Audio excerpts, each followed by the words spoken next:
അപ്പോൾ ഇന്ന് ഒരു വ്യാഴാഴ്ച ദിവസമാണ്. ഞാൻ ദുബായിൽ നിന്ന് അബുദാബിക്ക് പോകുന്നു. പെരുന്നാൾ തലേ ദിവസമാണ്.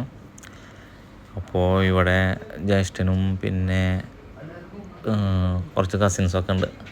അപ്പോൾ അത് തന്നെ ഞാനിപ്പോൾ അബുദാബിക്ക് പോയിക്കൊണ്ടിരിക്കുകയാണ്. ഇപ്പോൾ മോൾ ഓഫ് എമിറേറ്റ്സിലെത്തി.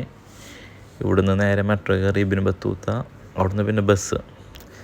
ഞാൻ ഇപ്പോൾ UAE ലീവ് സ്റ്റാർട്ടായിട്ടുണ്ട്. വ്യാഴാഴ്ച മുതൽ ലീവ് സ്റ്റാർട്ട് ആയതുകൊണ്ട് മാളിലൊക്കെ നല്ല തിരക്കുണ്ട്. പക്ഷേ മെട്രോയിലൊന്നും വലിയ തിരക്കില്ല. മുൻപ് നമ്മൾ മെട്രോയിലൊക്കെ നടന്നു പോകണ ഈ വഴിയിലൊക്കെ നല്ല തിരക്കായിരുന്നു, കണ്ടില്ലേ? ആൾക്കാർ കുറവാണ്. അത്ര ഞാൻ അപ്പോൾ ഈവനിങ്ങിലൊക്കെ വരും. ഇതിപ്പോൾ മിക്കവരും അബുദാബി അതുപോലെ അല്ലൈൻ അങ്ങനെ വേറെ എമിറേറ്റ്സിലൊക്കെ എല്ലാവരും പോവാണ് വെക്കേഷൻ. 4 ദിവസം മുടക്കായതുകൊണ്ട്. ഇതിന് ഇബ്നു ബത്തൂത്ത മാൾ. ഞാനിവിടെ എത്തി. ഇവിടുന്ന് പിന്നെ ഇനി ബസ് കയറിയിട്ട് അബുദാബിക്ക് പോകും. തിരക്ക് നല്ല കുറവാട്ടോ. മെട്രോയിലൊക്കെ എനിക്ക് സീറ്റ് കിട്ടി.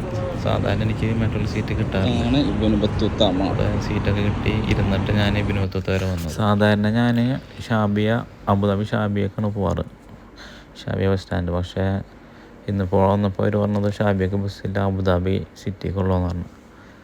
പിന്നെ നമുക്ക് വേറെ ഓപ്ഷൻ ഇല്ലാത്തതുകൊണ്ട് ഞാൻ അബുദാബി സിറ്റിക്ക് ബസ് കയറി. അപ്പോൾ പിന്നെ ജ്യേഷ്ഠന് എന്നെ അബുദാബി വന്നിട്ട് പിക്ക് ചെയ്യാമെന്ന് പറഞ്ഞു. അപ്പോൾ ഞാൻ അബുദാബി എത്തി.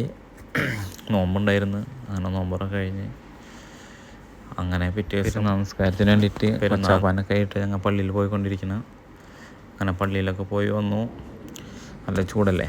അപ്പോൾ മാമാടെ മോനെ ജംഷീർ നമ്മളെ പുതിന അടിച്ചിട്ട് അതിൽ 7up മിക്സായിട്ട് നല്ലൊരു ഡ്രിങ്കൊക്കെ ഉണ്ടാക്കി തന്ന് നല്ല ടേസ്റ്റ് ഉണ്ടായിരുന്നു കേട്ടോ. സൂപ്പറാണ്. അപ്പോൾ അതൊക്കെ കുടിച്ച് ഇനി വെള്ളിയാഴ്ച അല്ലേ, ചുമ്മാ പോകാനുള്ള പരിപാടിയിലാണ് ഞങ്ങൾ.